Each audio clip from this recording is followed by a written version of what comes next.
Hey, welcome on in to Weekend Joe, driven by Munganess St. Louis Acura, Munganess Alton Toyota here on ClaibsOnline.com. As I'm being joined now by NFL Insider for Fan Buzz, he is Jason Cole. Jason, it's been a while, man. Good to talk to you. Likewise, how are you doing, Joe?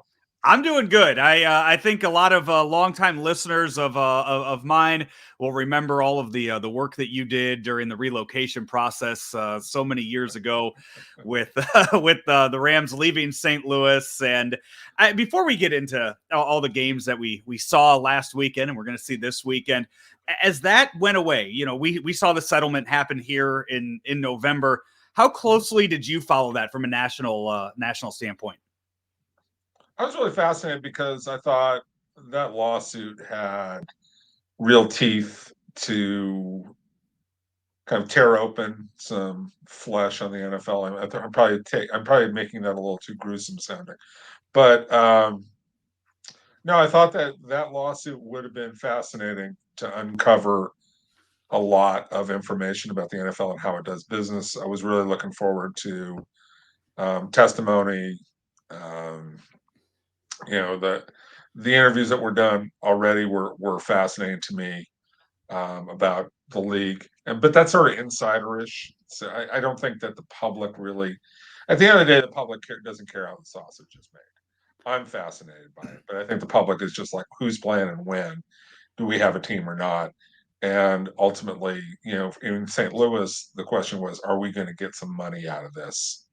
Who's getting, are we getting some comeuppance for getting hoodwinked by Stan Kroenke? And they did. They won a fairly sizable victory. It just wasn't the kind of dramatic victory that we all look forward to with the judge hammers. It's like in a Perry Mason scene where they, hammer it and, you pay $5 billion or whatever it was going to be. That didn't happen because cooler heads prevailed.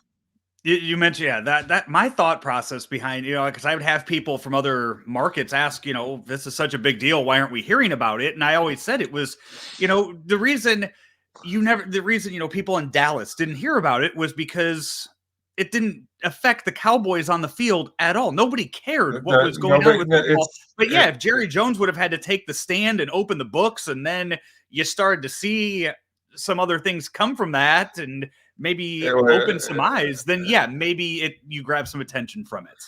Right. Look, reporters love depositions. Lawyers love depositions. That would have been fun. There were plenty that were already done and leaked out, right? We like trials because there's tension there, right? And that would have been fun. But it never got to that point. There was a pragmatism that went with this.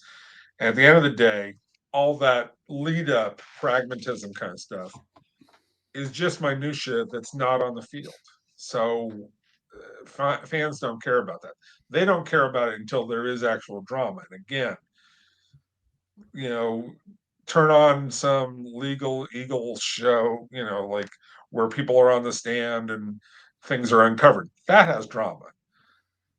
This other stuff doesn't. And so it never got to that point, unfortunately. That it would have been interesting, but it never got that far. Is there any possibility that any relocation in the future could get us as close to kind of a peek behind the curtains that this one just did? They'll probably be more careful the next time they go through a relocation. They'll do their more due diligence because this cost a lot of money and a lot of bad publicity. So if Jacksonville is ever going to leave, or some team like that is ever going to leave its city, I think they'll go through a very, very, very careful process before they get there. Also, that what they will do is classically what the Rams did in the 80s when they went from Los Angeles to St. Louis.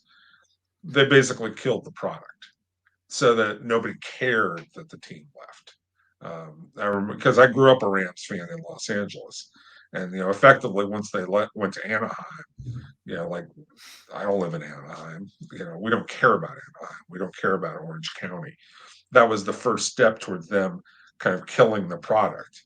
Now they thought that was going to, that was killing the product in Los Angeles. What they thought is that they would, become something great in Orange County. When that didn't happen, then John Shaw, of the Rams, who, nobody probably remembers, did a great job of sort of, dismantling the team and any support for it, so that once the Rams were ready to leave, it was like, okay, they're gone. We don't care. That was not the case in St. Louis. When the Rams were going back, the city actually cared very deeply and wanted to keep that team. And we're led to believe, because of Stan Kroenke's connections in Missouri, that he was going to stay. And they kind of ham-fisted that one. So I think the NFL, next time they move a team, will be much more careful about it. And now 30 plus years later, the Rams are back in Los Angeles, and they're trying to get their own fans to come to the game this weekend and keep and keep the 49ers out of it. Before we get into those games, though, have you recovered yet from the 4 that we watched this past weekend? It was fantastic. Look, 4 walk-off games, 4 games where the last play of regulation is a field goal. No, that was great drama. Look, if you're Roger Goodell after that weekend, you're sitting there going, oh, this is glorious. Like, you justify every ask you have of the networks for the money that you ask on those TV contracts. You justified everything with one weekend, because you give the hope that that's what's going to happen year after year after year. And the numbers justified it. I mean, we've seen some of the early turnaround numbers on the ratings. They're fantastic. And there's really no way to kind of reinvent that. Like, there's no rules that they can put in place to kind of reinvent what we just saw this past week. And I don't know if you remember, what was it, 2011, the end of the baseball season, Major League Baseball season, that last day where it was just, every few minutes, another thing happened, another domino fell. And that created just this amazing drama, which led to the Cardinals getting into the playoffs and going to win a World Series. But baseball from there has tried to kind of reinvent that. They've tried to add the wild card game. They've have all the games starting at the same time now on the last day of the season. That was all just, I mean, that was just manufactured so perfectly this past weekend in the NFL that if we never see anything like it again, there's really no way to recreate it.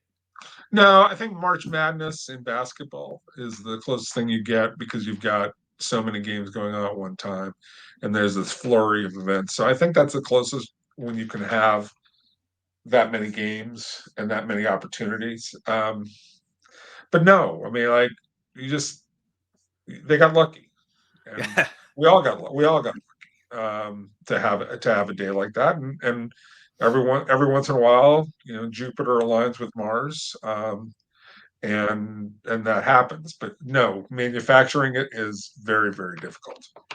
And now this, you have 4. You still have 4 star quarterbacks that are left in the playoffs. You had a few that were knocked out, kind of a pass. Jimmy Garoppolo.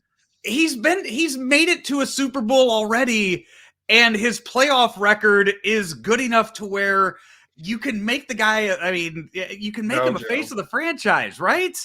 No, Joe. I mean, look, he's gonna get paid, and he deserves to get paid. And I cheer for the kid. I mean, I like him. This is not personal. I just, like, they win in spite of him in a lot of cases. Now, I will grant him that the season-ending game against the Rams in Los Angeles, they're down 17 points.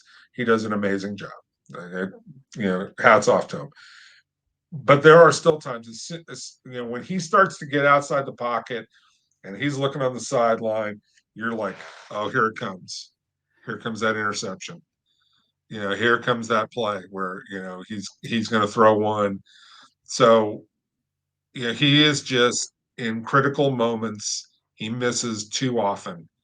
I say the same thing about Dak Prescott. And that's not to say that they're not good quarterbacks and that you cannot win a Super Bowl. You can win a Super Bowl. But I think it's classically like Alex Smith or Brad Johnson or Trent Dilfer. They have talent, and you can maybe have everything line up for them. If everything is perfect, you can win one Super Bowl with those guys. But they are not quarterbacks who make your franchise better. So they're not guys like Tom Brady who make you competitive year in and year out. They're not Ben Roethlisberger that make you, great year in and year out. Not Aaron Rodgers. They make you great year in and year out. It's just not. It's just not. It doesn't align that way. So I don't really. I don't see Garoppolo anywhere close to that kind of group. Well, he'll be going up against Matt Stafford this Sunday, who slayed Tom Brady, knocked him out in the divisional round of the playoffs, which isn't something a whole lot of teams can say that they've done during Tom Brady's career. Are we seeing Matt Stafford kind of make his case and kind of solidify himself as a Hall of Fame quarterback? We know the numbers will be there. The numbers that he has compiled in Detroit will put him in that conversation. Where would winning a Super Bowl put a guy like Matt Stafford? I kind of look at Stafford as a little bit more of a wild version of Philip Rivers. Yep. Okay. Is Philip Rivers a Hall of Famer? It's close. Like, Dan Fouts is in the Hall of Fame. Philip Rivers is along those lines. I mean, you start comparing careers, it's similar like that. Matt Stafford, yeah, I think he needs a Super Bowl ring to hope to be considered. Because I also look at Eli Manning, and I know a lot of people think Eli Manning is an automatic Hall of Famer, for 2 Super Bowl victories, and I see the argument, but I'm uncomfortable with the totality of his career. Because I always say about Eli Manning, he's a guy who played a lot of games as if he had just rolled out of bed on a Saturday morning at the frat house after a mega kegger the night before, right? Like, you didn't know what you were always going to get with Eli Manning. Matt Stafford, it's not quite that level, but it's close. And some of that is, look, he was lionized. Not in the truest sense of that word, but in the sports sense of that word. When you play in Detroit, your career gets killed. Okay, he was able to finally escape it, and maybe we give him credit for that. And gets the Rams, and he gets that Super Bowl title. Yes, that's a great qualifier for possibly getting into the Hall of Fame. So that's your NFC matchup for that weekend. And when you look at the Rams as a whole, you came here to St. Louis. You came here during that last season to see what was going on here in town. You were here for that ketchup and mustard game, the final home game of the the Dome. You saw the team that the Rams were putting out there in the final year here in St. Louis. And now you look, I mean, we know how good Aaron Donald is. We saw that here in St. Louis, but you have Von Miller, you have Odell Beckham, you have Cooper Kupp, you have Matt Stafford, you have all of these. You have who's the they got that big stack of chips and they pushed them. Yeah, right. They have. Look, Stan Kroenke's under pressure now. For the first time in Stan Kroenke's sports owning career, whether that's in hockey, basketball, football, even, I mean, the Premier League, he's had a little rougher go of it, okay? Because those fans have really gotten on him quite a bit. Yeah, they do not like him over there. No, they don't. But he's insulated by distance from that. Yeah. Okay, okay, that's a problem, but it's 7,000 miles away. I don't, go let somebody else deal with it. LA is a different thing because he's pushed his chips in. He pushed in financially on this one to make not only have the Rams be good, but to have that stadium be the center of a revitalization of that Inglewood area. And there's economic development in that area that is directly tied to his pocketbook. Like, it's a super legacy issue for him. But above all, you're in Los Angeles, dude. you're competing with the Lakers, you're competing with the Dodgers, USC football, UCLA basketball. You're dealing with titans of sports. And you're coming from a place where, look, the Rams have this long and storied history in LA, but it's a long and storied, boring history. There where like they didn't have it, whether their only titles like 1946, before anybody can really remember anything. They never captured the hearts and passion of the city ever. Your typical Rams fan looks like me. It's a middle-aged white guy who lives and grew up in the valley, not heart of the city, um, tough people who lived in the Crenshaw district, or even people who live downtown and over on the west side. Sort of the heart of Los Angeles. It's not that kind of crowd. Um, it's and that was we can go over a lot of reasons why that exists, but they still have never captured that city, and now they're basically 2 generations removed from that.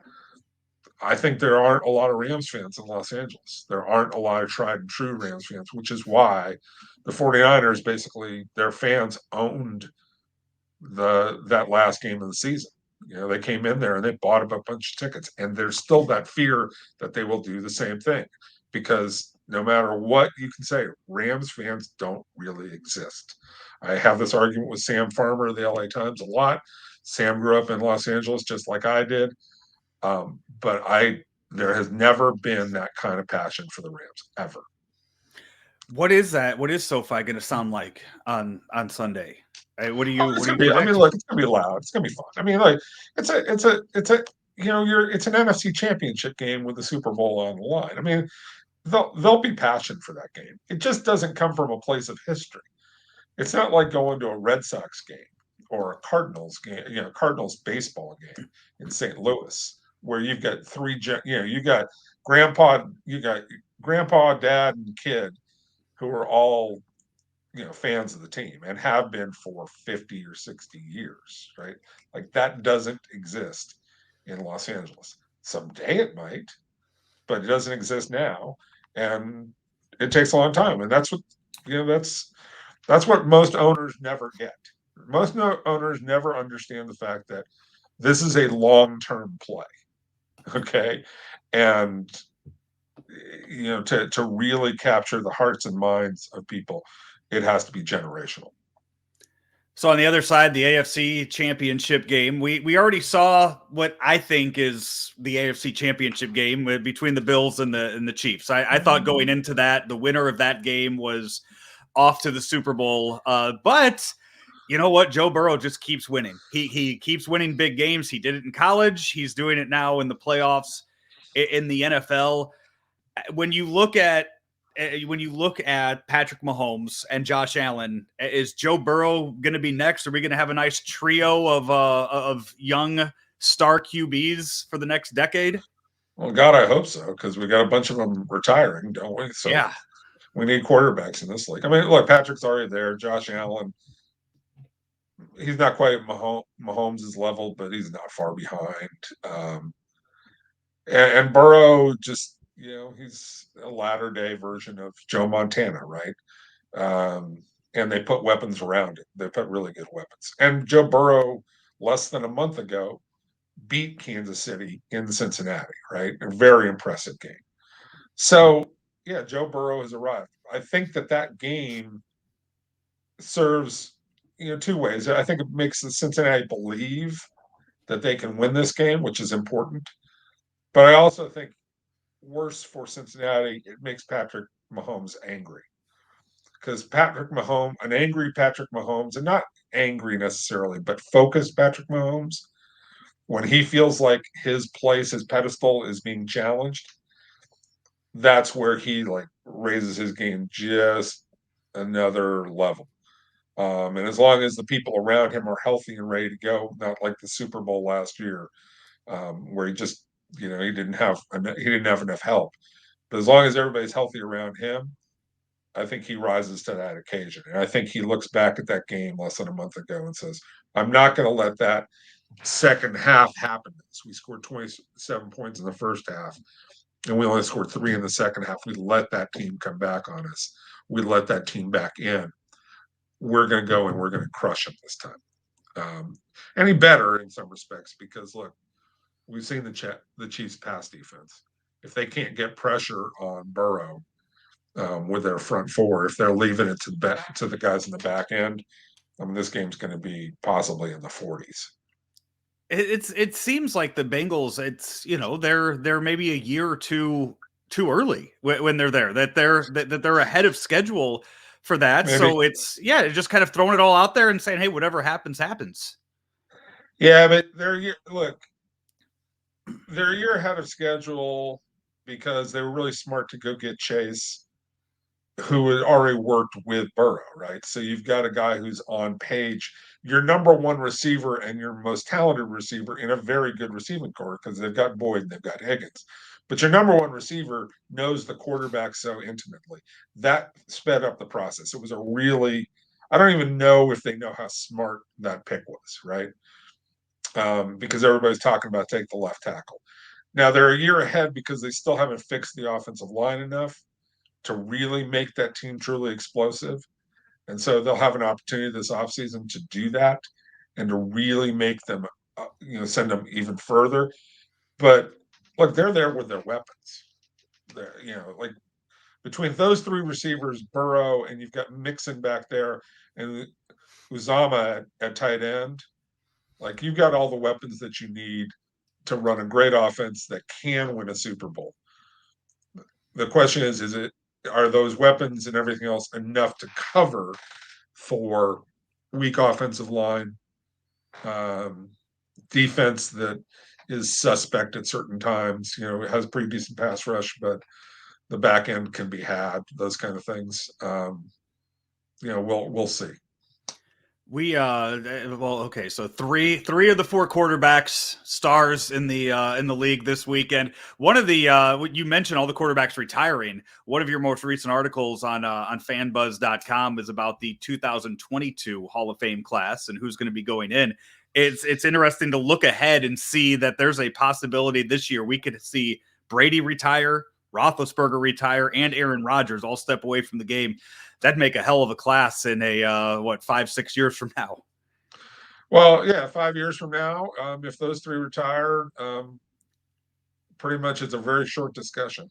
Yeah, like we can just okay, we got those three. Who gets the last two spots? Are you in the room for that? Are you on the? I am. I'm a selector. I'm one of the selectors, which is why I put so much effort into that survey that I do. And yeah, like last year when we had Manning and Woodson and Calvin Johnson, the two of those discussions were very simple. Obviously, Peyton Manning is just Peyton Manning. Charles Woodson was pretty much just Charles Woodson. There was a little discussion. There was a fair amount of discussion about Calvin Johnson. And I think that as much had to do with, okay, we can all recognize Calvin Johnson as a first ballot Hall of Famer, but he's not Peyton Manning. He's not Charles Woodson either. Right. So it was sort of like, okay, he's above all these other guys, but he's not quite there. So, he fits in this sort of middle ground. So that's why I say there was this discussion about Calvin Johnson. I remember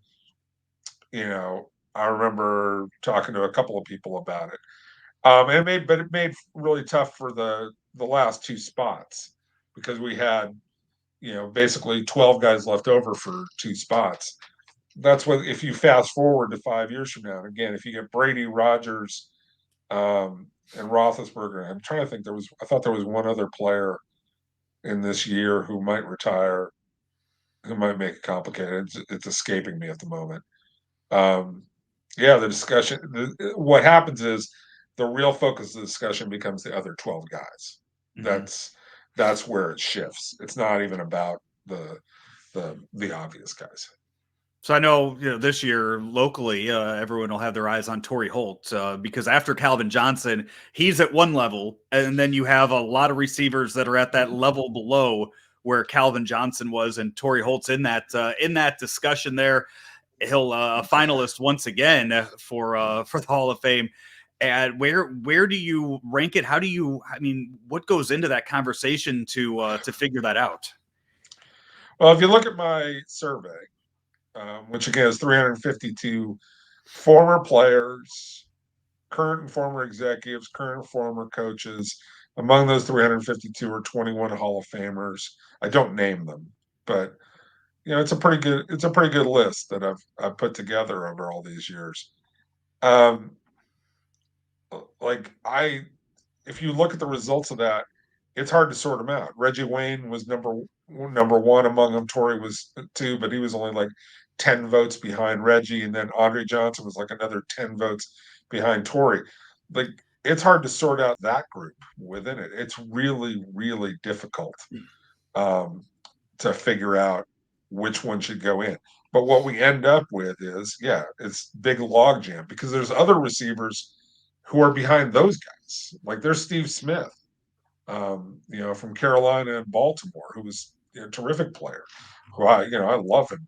Hines Ward, who gets a lot of support, obviously, from Steeler Nation, and I think there's one other guy, and I can't recall who it is.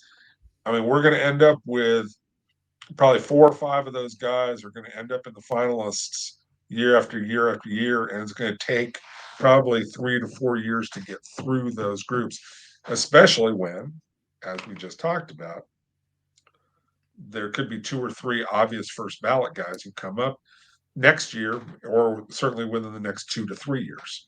And then you have the interesting discussion of Devin Hester as far as he's not a really true position. I mean, he's going into the Hall of Fame because of his return ability. Yeah. I mean, we had a great discussion about Devin Hester. It's fascinating because he is so far ahead of anybody else, okay, who did that job. He's ahead of Billy White Shoes Johnson. He's ahead of Brian Mitchell. Name anybody you want. Eric Metcalf. And I'm talking about the St. Louis Cardinals, Eric Metcalf, right? Not as, or is it Terry? I always get the Metcalfs confused. But Terry Metcalf, yeah, that's who you're. Yeah, I mean, and his son was a great returner as well. I mean, but like there's those guys, and then there's Devin Hester, right? It's not even close, right? No.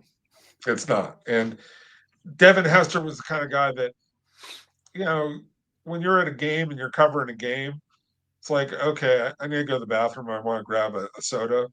There's a punt. Well, I'll go grab something. When Devin Hester was returning, you never did that.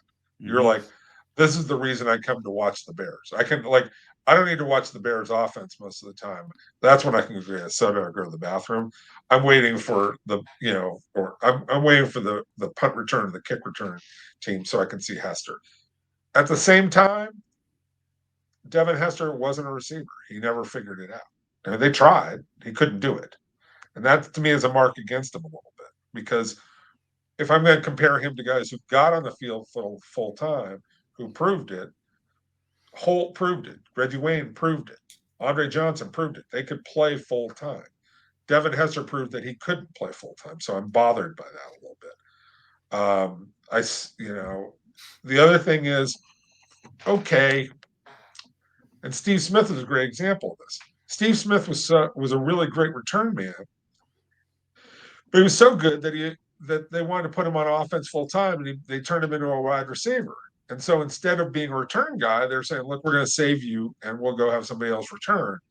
What happens with a guy who's better at a full time job, who, if we had let him become a full time returner, might have been everything that Devin Hester was. Now that's a little bit more hypothetical, and so it's not as great an argument, against Devin Hester. And there really isn't a great argument against Devin Hester other than, he couldn't play wide receiver. I think that Devin Hester, is going to make the Hall of Fame at some point in time. It might be this year. It could be in the future. So it was a great discussion. He finished number 5 on my survey. But it's difficult to sort out. I mean, he was, and this is the best thing you can say about Devin Hester. He was the best to ever do it by far at that job. He is Jason Cole. And Jason, when I see you in Los Angeles here in a few weeks, what two teams are going to be heading that way for Sunday's game? I think it's going to be. I picked LA and Kansas City. I just think Patrick Mahomes is going to be geeked up for this week. He's going to get him through it. I think that, like, the Rams scare me because they just do so many. They were trying so hard to give away that game to the Bucs with 4 fumbles. And the one that drove me the craziest was the shotgun snap in the fourth quarter with about 9 minutes left, because Sean McVay they got a 2-score lead. They're up 14 points at that point in time. They get a turnover. They get a fumble out of Tom Brady. They get the ball back, and Sean McVay calls for a shotgun play with nobody in the backfield.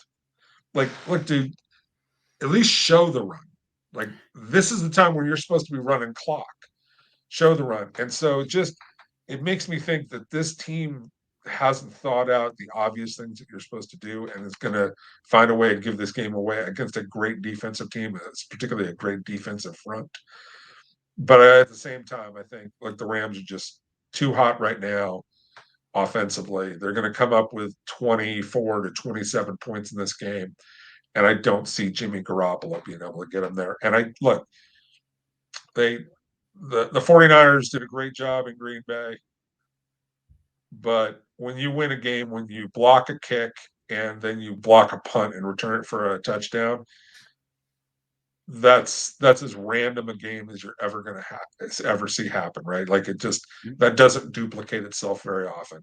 Maybe I'm wrong on that. 49ers have been terrific this season. They have some statistical numbers that really support them, but between the quarterback and some of their other liabilities, I just think the Rams come out of that one. So Rams and Chiefs.